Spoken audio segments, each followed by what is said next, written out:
Otro de los parámetros y factores que destaca el profesor Nick en su teoría es la pronación. La pronación, el origen de asociar este movimiento, como todos sabemos, natural y de adaptación del pie con el suelo a las lesiones, ha sido que esta mala alineación, tanto estática como dinámica, puede provocar riesgo de lesionarse.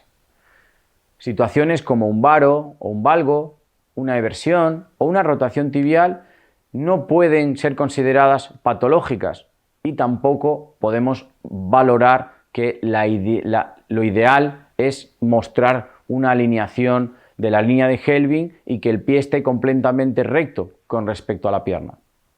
Por ello, como podólogos, no debemos centrarnos tanto en la alineación, en buscar la alineación articular o la denominada congruencia articular del pie, sino que intentar que las estructuras que conforman el pie y el tobillo, junto con articulaciones más proximales, funcionen de la manera más eficaz y eficiente posible. Dentro también de la pronación, y asociado de nuevo a la teoría de Benno-Nigg relacionado con las zapatillas de running, está la clasificación de este tipo de calzado deportivo en neutro, estable o de control de movimiento. El porqué de esta clasificación responde al intentar de nuevo controlar el movimiento que se produce del pie dentro de la zapatilla. Algo que, como podéis ver en el vídeo que tenemos reproduciendo en pantalla, resulta muy complicado dado que el movimiento que se produce dentro de la zapatilla no es tan sencillo de controlar simplemente cambiando la dureza de la suela. Es más, determinados artículos y publicaciones científicas ponen en evidencia que la pronación no estaría asociada al riesgo de padecer lesiones. También que controlar este movimiento puede resultar un factor de riesgo y que no deberíamos decidir qué tipo de zapatilla es la más adecuada para cada paciente solo centrándonos en el tipo de pie. También hay determinados estudios y revisiones, como el que podemos ver en la diapositiva, que no solo no asocian la pronación como un factor de riesgo, sino que sería un factor preventivo. Como podéis ver, quien tiene mayor riesgo de lesión serían aquellos pies que estarían en los extremos, es decir,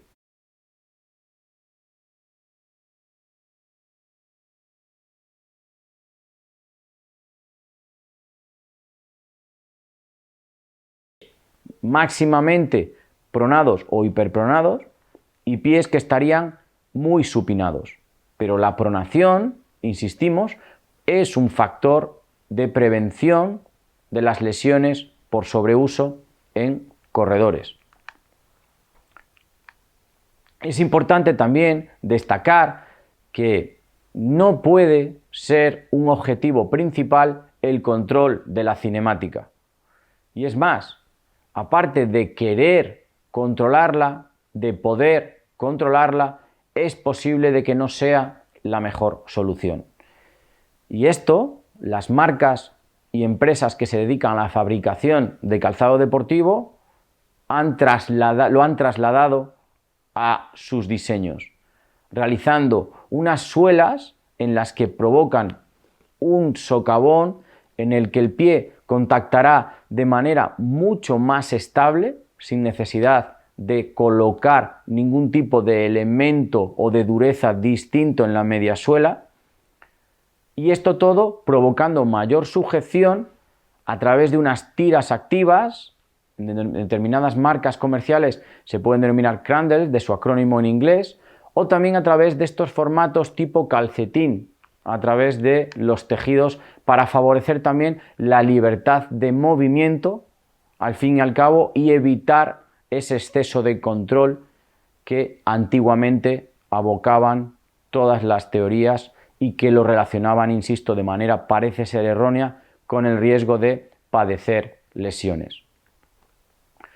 Otro de los factores de los que se ha relacionado mucho con el riesgo de padecer lesiones y que el profesor Benionig explica en su modelo es el algoritmo de que amortiguación y control de movimiento es igual a prevención de lesiones. Pues como él explica en cada uno de sus artículos, basándose en artículos de otros compañeros y otros profesionales, indican que materiales más blandos no significa mayor amortiguación. También destaca que la utilización de mediasuelas más blandas no solo no reducía las fuerzas de reacción del suelo, sino que las incrementaba. E incluso que la dureza de esta mediasuela no influye en la generación de lesiones por sobreuso. Relacionado con el control de movimiento, como comentamos en la diapositiva anterior, destacar que la pronación no es un buen predictor de lesiones y no debe de ser el principal parámetro a evaluar, según esta teoría del profesor Nick, en deportistas o principalmente en corredores. Destacar y recalcar que un pie pronado puede ser un factor preventivo e insistir en que no hay evidencia científica suficiente para defender la teoría de que la pronación predeciría lesiones. Por ello, el nuevo paradigma no solo pone en duda esta afirmación, sino que destaca que un exceso de amortiguación o un exceso de control de movimiento pueden ser factores lesivos para nuestros pacientes. Por ello, si las fuerzas de impacto y la pronación no son culpables ni responsables de estas lesiones, entonces, ¿cómo lo hacen?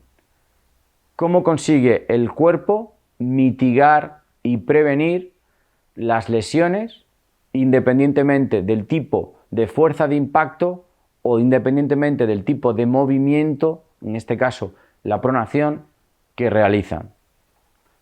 Pues lo consiguen de la siguiente manera, a través del denominado muscular tuning.